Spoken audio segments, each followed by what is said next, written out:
সালাম আলাইকুম বন্ধুরা, আশা করি সবাই ভালো আছেন।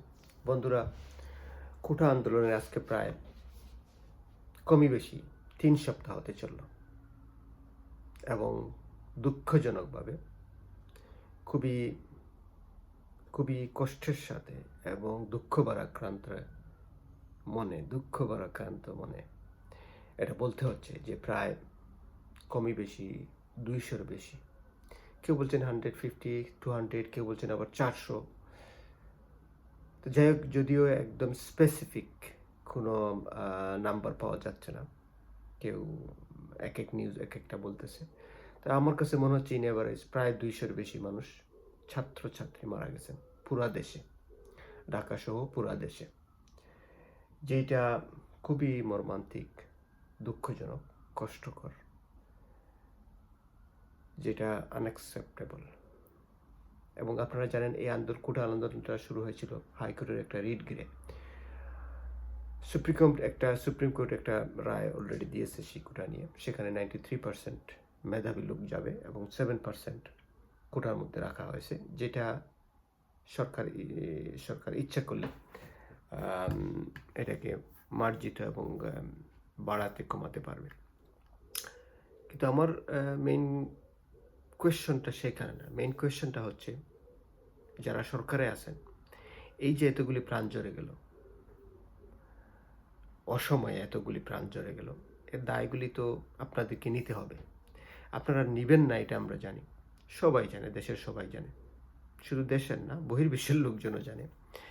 আপনারা যারা সরকারে আছেন, আপনাদের মধ্যে এরকম কোনো মেন্টালিটি, মানসিকতা নেই। আপনারা নেন বা না নেন, এই দায়িত্ব নেন বা না নেন, এই দায় নেন বা না নেন, সবাই জানে যে আপনারা এই দায়ী এইভাবে যে ফার্স্ট যখন এই কোটা আন্দোলনটা শুরু হয়, তখন আপনারা এটা নিয়ে তুচ্ছ তাচ্ছিল্য করছেন, ডংডাক করছেন, দুষ্টামি করছেন, খেলা করছেন। আপনাদের কিছু মিনিস্টার আছে বুড়ো শিশু, যাদেরকে আমি বুড়ো শিশু বলি। এরা বুড়ো হয়েছে কিন্তু এখনও তরুণের এই গুফে চুলে কালিমালি দিয়ে নিজেদেরকে তরুণ বানাতে চায়, তরুণের মতো চিন্তা করতে চায়, যেটা অসম্ভব। যারা ভাতার থেকে বেশি ঔষধ খায়, তারা কি মন্ত্রণালয় চালাবে? তারা দেশের জন্য কি কাজ করবে? কি শ্রম দেবে? না আছে শারীরিক ফিটনেস। আর শারীরিক ফিটনেস যদি না থাকে, সায়েন্টিফিক্যালি মেডিকেল সায়েন্স এটাই বলে, আপনি যে শারীরিকভাবে ফিট থাকেন, mentally you are not fit, আপনি যতই চেষ্টা করেন। তারপরে হচ্ছে বয়স এদের 70+। আমি বুড়ো শস্য বলছি ওবায়দুল কাদের, প্রাইম মিনিস্টার শেখ হাসিনা, কিংবা সেই হোম মিনিস্টার খান সাহেব, মানে ওনাদেরকে দেখলে যে দেখে সেই অসুস্থ হয়ে যাওয়ার মতো অবস্থা। তো যাই হোক, ওনাদের অপরিপক্ক রাজনৈতিক মতাদর্শ, চিন্তাভাবনা এবং অদূরদর্শী রাজনৈতিক সিদ্ধান্ত দেশের ছাত্র জনতাকে এরকম একটা পর্যায়ে নিয়ে গেছে এবং এতগুলি মায়ের কুল খারি হয়েছে, এতগুলি ছাত্র জনতা মৃত্যুর কুলে ঢলে পড়ছে। শুধু তাই নয়, আমাদের পুরো রাষ্ট্রে, পুরো দেশে জনগণ আজকে এমন একটা পর্যায়ে দাঁড়িয়েছে যেখানে আওয়ামী লীগ ভার্সেস বাংলাদেশ, ছাত্রলীগ ভার্সেস ছাত্র জনতা, সাধারণ জনতা। ওবায়দুল কাদেরের এই স্টুপিড মন্তব্য, অপরিপক্ক মন্তব্য, ইম্যাচিউরড মন্তব্য, একটিমাত্র মন্তব্য যে ছাত্রলীগ মোকাবেলা করছে না মোকাবেলা। পুরা দেশটাকে আপনি কোথায় নিয়ে গেছেন, কোথায় ঢেলে দিয়েছেন?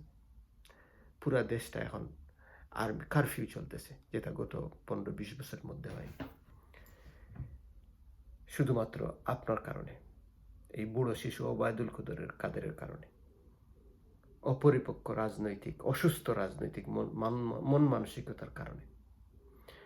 আপনি এতগুলি ছেলের প্রাণ গেছে, এতগুলি মায়ের কুল খালি হয়েছে, দেশে এরকম একটা বিশৃঙ্খলা সৃষ্টি হয়েছে, দেশের লক্ষ কোটি টাকার সম্পদ নষ্ট হয়েছে এবং হচ্ছে। আর্মি ইমার্জেন্সি ডিক্লেয়ার করতে হয়েছে, আর্মি নামতে হয়েছে, এখনও শান্তি যতটা আশানুরূপ অতটা হয়নি। তো পরিশেষে আমি এটাই বলতে চাই, প্রথমত প্রাইম মিনিস্টার দায়ী। উনি চায়নার থেকে এসেই এই বিষয়টা শেষ করে ফেলতে পারতেন, কিন্তু উনি তা করেননি। উনার আত্মহমিকা, আত্ম অহংকার এবং রাজনৈতিক প্রগাড়ম্বর চিন্তাভাবনা এবং মানুষকে তুচ্ছ-তাচ্ছিল্য, দেশের সাধারণ মানুষকে, সাধারণ ছাত্রছাত্রীকে, বিশ্ববিদ্যালয়ের সাধারণ ছাত্রছাত্রীকে তুচ্ছ-তাচ্ছিল্য করা মন্তব্যের কারণেই এটা দায়ী, এটা হয়েছে। প্রথমত উনি দায়ী, দ্বিতীয়ত হচ্ছে ওনার সেই বুড়ো শিশুগুলি দায়ী, মিনিস্টারগুলি দায়ী, ওবায়দুল কাদের এবং home minister, specifically them to R responsible. Prime minister যদি সত্যিকার অর্থে ন্যূনতম কোনো কমন সেন্স এবং রেসপন্সিবিলিটি থাকতো, she should sack them to stupid minister. Already এটা করা উচিত ছিল। শুধু তাই নয়, ঢাকা মহানগর যারা ডিএমপি কমিশনার আছেন এদেরকে পরিবর্তন করা উচিত ছিল এবং ছাত্রলীগ যে ধৃষ্টতা দেখিয়েছে সাধারণ জনগণের বিরুদ্ধে, ছাত্রছাত্রীর গায়ে হাত তুলে বন্দুক নিয়ে ওপেন নেমে গিয়ে গুন্ডামি করে, ছাত্রলীগ যে অসভ্যতার একটা চরম পরিচয় তুলে ধরেছে নিজেদের। আজকে দেখেন ছাত্রলীগ বনাম পুরো বাংলাদেশ হয়ে গেছে, ছাত্রলীগ বনাম সাধারণ ছাত্রছাত্রী হয়ে গেছে। আপনারা কি এই কালিমাই কলঙ্ক আর গুছাতে পারবেন? উচিত প্রাইম মিনিস্টারের উচিত ছিল, যদি সত্যিকার অর্থে উনি দেশকে ভালোবাসতেন, দেশের জনগণকে ভালোবাসতেন, সবাইকে এক চোখে দেখতেন, সমান চোখে দেখতেন, ফেয়ার জাজমেন্ট করতে পারতেন, তাহলে উনি ছাত্রলীগের উপরে অ্যাকশন নেওয়া উচিত ছিল। আর্মি না নামিয়ে দিয়ে ছাত্রলীগের উপরে যদি অ্যাকশন নিতেন, তাহলে এখন পর্যন্ত দেশ শান্ত হয়ে যেত। আপনার এই বুড়ো মিনিস্টারগুলিকে, বুড়ো শিশু মিনিস্টারগুলিকে সেক করে দিতেন, ছাত্রলীগের উপর অ্যাকশন নিতেন, তাহলে এই বিষয়টা এখন পর্যন্ত এইভাবে থাকে না।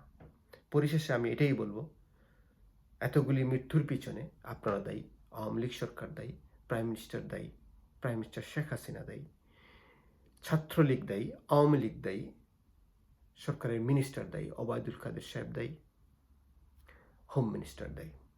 আপনাদের উচিত নিজে দায়িত্বে রিজাইন দিয়ে চলে যাওয়া।